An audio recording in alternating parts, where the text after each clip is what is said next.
And it's time to check in with Jen St. Dennis from Business of Vancouver again. Good morning, Jen. Good morning. And we're going to talk about kind of a controversial way a British company is using the agricultural land reserve in BC. Yeah, that's right. The BC's Agricultural Land Reserve, it was put in place to protect farmland from development pressures, which can be really considerable, especially like here in the Lower Mainland.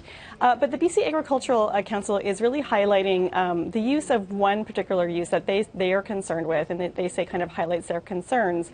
So it's a British company called Reckitt Benckiser Group. They're a manufacturing company, and what they've done is they've bought farmland in BC's interior, and they have used it to plant trees for their own carbon offsets. Now, this involves placing a covenant on the land so it can't be used for anything else other than the trees growing for about 100 years. Now, BC's provincial government says that tree planting is permitted in the ALR, but if you want to put this kind of covenant on the land that takes it out of production for a considerable amount of time, you do have to apply to the Agricultural Land Commission. And so the Agricultural Land Commission is taking a second look at this particular case.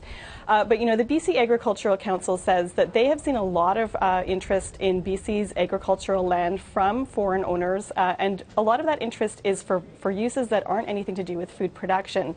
So they would really like to see the provincial government kind of take a second look at all of these uses and kind of decide, whether they maybe need to manage them a little bit more effectively or possibly restrict some of these uses. Sam? We had the agricultural minister on yesterday cooking up Cherry's Jubilee. I wish he was here today so we could ask him about it. It's a really, really interesting question, and a really interesting use just in terms of the different ways we use land in BC and what we're going to use certain lands for. Yeah, important questions. All right, thank you, Jen. Okay. Have a great day, and if you'd like more information on that story, you can head to BIV.com.